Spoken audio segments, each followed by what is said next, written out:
we are at the Masaru Japanese store, which contains not only a lot of loud motorcycles, it also contains some amazing Japanese antiques and some really interesting vintage toys. Now, I'm not going to be looking at this alone. Look who is here. Jason from Travels and More with Jason F. And his brother is with him. So here we are, all together in Thailand. We're going to take a look at Masaru.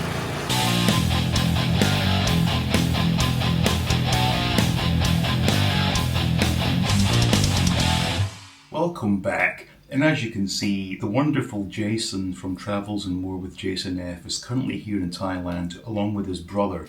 So we met up yesterday to go to Masaru, which is a vintage Japanese toy store. Now, I did a video last year giving you a full tour of this store, so I'm not going to give you the full tour this time. If you so wish, I will link to the video I did last year in the description. But I can honestly say I think I made my greatest ever vintage purchase yesterday. Now, on the video I did last year, you will have seen I picked up a couple of vintage G.I. Joe figures, which for me are basically Action Men figures, which I played with as a child. Very happy to have those. But yesterday I went in and I saw this guy, which I believe is a 1960s G.I. Joe Green Beret US soldier. Now, admittedly, it's not the correct hat, but aside from that, he is pretty well complete. And not only does he have his sidearm in the holster, as you can see here, he came with a small bag of accessories. So we got 4 grenades and a gun. I'm sure some experts can tell me exactly what kind of gun this is. But I was so thrilled to get this because I was looking for some of these grenades for some of my Palitoy Action Men figures. And when looking on eBay in America prior to coming here, they were rather expensive. And let me just tell you, the price of this entire doll with accessories came to about $54 US.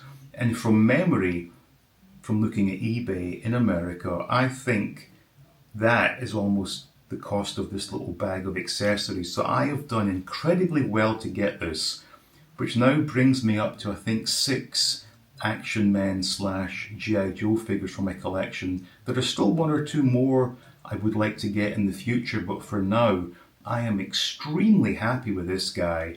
Absolutely stunning condition, and it's nice to buy something that's actually older than I am. Now, whilst we were looking at all the shelves in Masaru, I missed this because the shelves are so crammed with vintage toys, but Jason pointed out something that was rather interesting. So for the first time in Thailand, I have seen a M.a.s.k vehicle for sale. Now, the price was a bit on the high side, wasn't complete, and it didn't have the correct figures or masks with those figures, so both of us said, we don't need this. But I believe it was the Jackhammer, and it was just nice to finally see a M.a.s.k toy for sale in Thailand. So now we can say, I have seen vintage Star Wars, I've now seen M.a.s.k, I'm just waiting to hopefully at one point find a G1 Transformer, but so far no luck on that front. Now, as I said,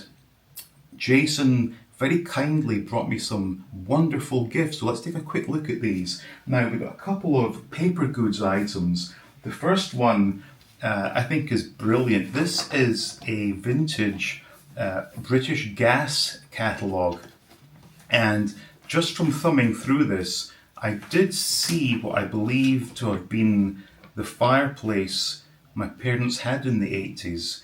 A lot of them are quite similar, but I believe, unless I'm mistaken, I think at one point in time we had this in the living room, which is quite funny to see again. He also gave me another vintage Woolworths Christmas catalogue, and I think this might be from 1992. I'm going to save this and do a video looking through this closer to Christmas time. I've had a quick peek, and it does bring back a lot of really fond memories. Now, in addition to those catalogues, was this little box here, which is just filled with some really wonderful things. So first up, we have more of these prop planes, flying gliders, the styrofoam little airplanes we used to build as kids. And I'm going to be opening these in due course. You've probably heard me say this a million times, and I'm sorry if I keep boring you, but the fact is, we're getting closer and closer to being able to move into the house. And for the first time in my life, I will have an upstairs. So you can bet I'm going to do a video on these, and I will be throwing one of these from the second floor to see how far we can get it to fly.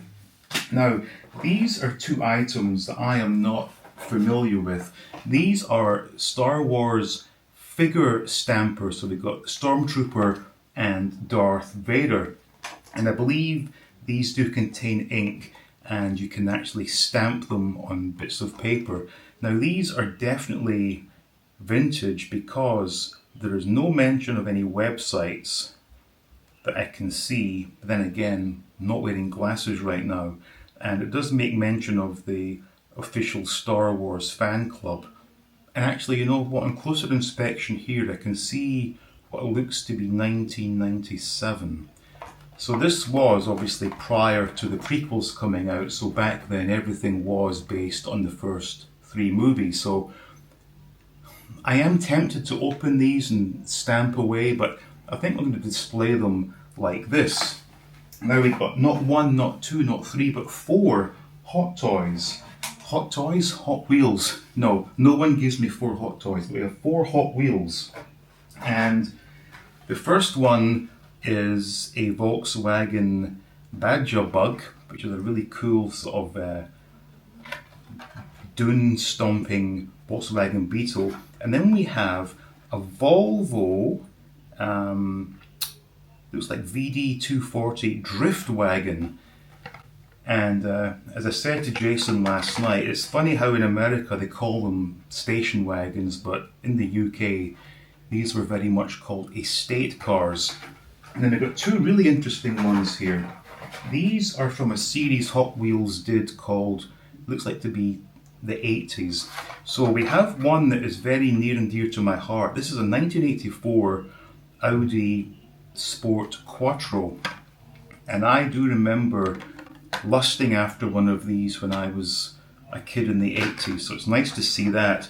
And then we've got a brilliant 82 Cadillac Seville, the sort of thing you would see on the American cop shows back in the day. And last of all was something that I think Jason said when he was here last year he meant to bring it, but this is a classic Lego Burt Ward Robin. Now the reason this is important is I have the Lego Batmobile, but that only came with Batman and the Joker, and you really need to have Robin to be sitting in the Batmobile. So I finally have a Robin to go in my Lego Batmobile. So once again, Jason, thank you so much. That was incredibly kind of you, and we really did have a great day yesterday. And after going to Masaru, we had a lovely slap-up meal at a Korean barbecue, and as you can see in the picture, it wasn't just barbecue that I was consuming, so bit of a headache this morning, but it's all good. It was a really fun day, and it was lovely seeing Jason again. And if you haven't already done so, please do make sure you subscribe to his channel. Not just toys, there's a lot of travel elements as well. And I think we're going to meet up again possibly next week to take a look at the Batcat Cafe, which again I did a video on last year. But if we do go ahead and do that, I probably won't be filming because last time I was there, I was basically looking at everything via the view screen on my camera and I couldn't really take it all in. So I really want to take a good look at that massive, massive collection.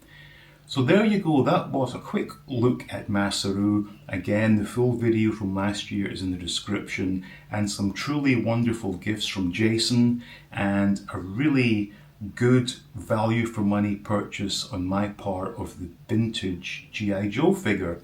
So hope you enjoyed that. If you did, please leave a quick like. Do make sure you are subscribed, and I will see you in the next video looking at all things 80s.